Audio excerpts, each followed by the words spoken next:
Hi gentlemen.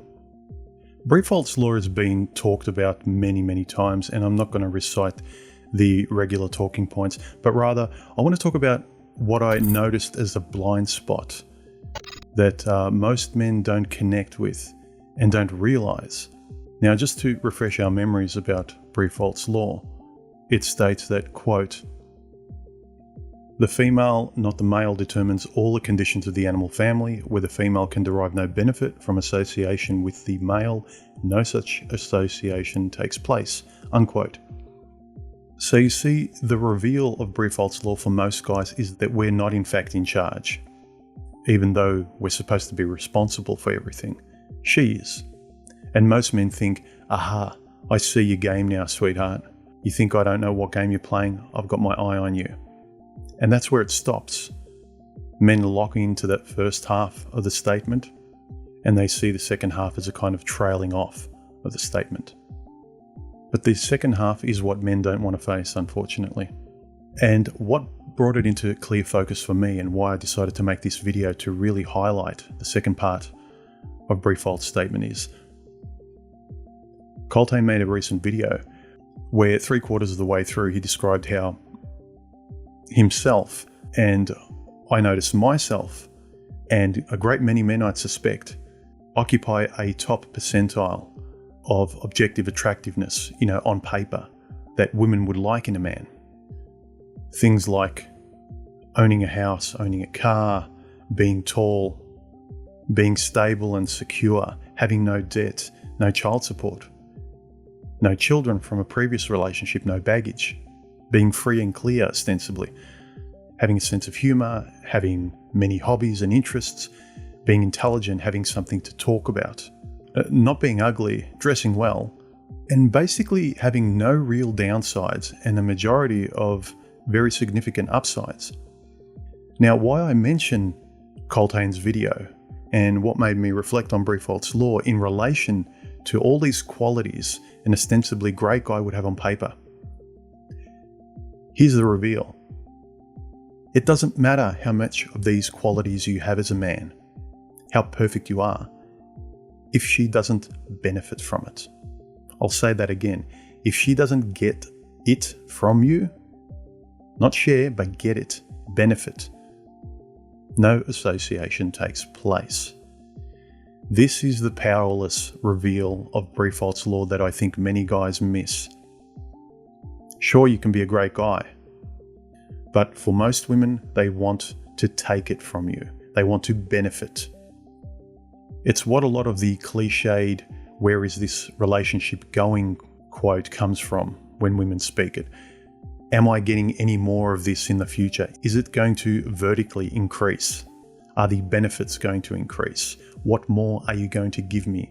What have you done for me lately? And this is the sad reveal that many men don't face, because they focus on the first part of Briefholt's law, which is the female, not the male, is in charge of the relationship. And men think it's ostensibly something they can fix if they're aware of it and they don't allow themselves to be controlled, which is great and all well and good if you're going to associate with females. It gives you a sense of control and boundary. Like, I have my self-respect and my limits, and when a woman pushes me too far beyond them, I know it's time to leave the relationship, and I'll keep myself legally and financially at arm's length from a woman to protect myself from her going too far.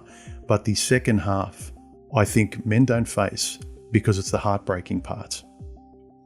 Especially after the honeymoon period, where you've fallen in love, you've gotten to know each other, and she finally realizes this is as good as it gets.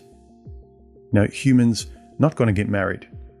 He's not going to share bank accounts. He's not moving in with me. We're not having children. She realizes that she only shares her life with me, and I with her, fairly and cooperatively. But I'm not handing over. I want to share. She doesn't. She wants to benefit. Again, where is this relationship going in her eyes? This is all I'm going to get. These are the limits. Simply who you are as a person is all I get. This is the sad reveal about the second half of Briefholt's law. If she doesn't benefit, she's gone. She loses interests, she's bored, she's out of there. She just falls out of love. What great qualities as a male human being you have. That's all well and good. Being humorous, being tall, being intelligent, all those great human qualities.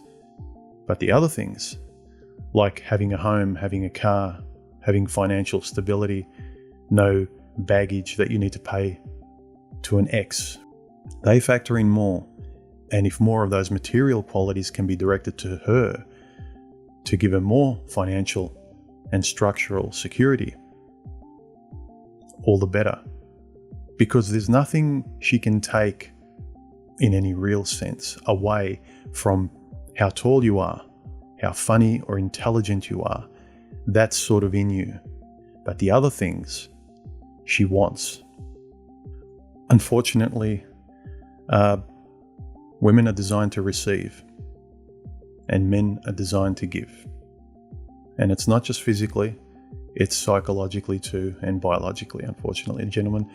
Men are the presence, women are the absence, however you want to term it. And I think that's why a lot of men have difficulty with self-reflection, self-actualization, because for once they need to give to themselves, if you will. It's very hard for a man to do. Because of the environment out there now, men are taking law and legal risks out of the equation and the amount they're prepared to lose. They're quite aware that it's less symbiotic, less reciprocal in male-female relations, especially after the honeymoon ends, where it's revealed largely, this is what you are. There's no more benefit. There's only sharing of this relationship. It's not going to go anywhere vertically. This is all it is. And because there's no benefit, no more association takes place in a woman's eyes. It translates to she's bored, even though nothing's changed. And to her, that's the problem. There's no more benefit to be had. So yes, gentlemen, the point of this video is the real powerless, heartbreaking reveal of Briefault's law is not so much that she's in charge and not you, which is a powerful one. And men get kicked in the stomach with that, and that's where they stop. It's that if she doesn't benefit and get as a one-way street in a relationship from you to her, if that benefit stops, she leaves. That is, no more association takes place with you. Something to ponder. Anyway, I hope you're having a great holiday season, and I will talk to you later, gentlemen. See ya. Subscribe, like, comment, link, or share my videos around. There are donation options below if you'd like to support me also. I appreciate all of you who have and continue to. Thank you.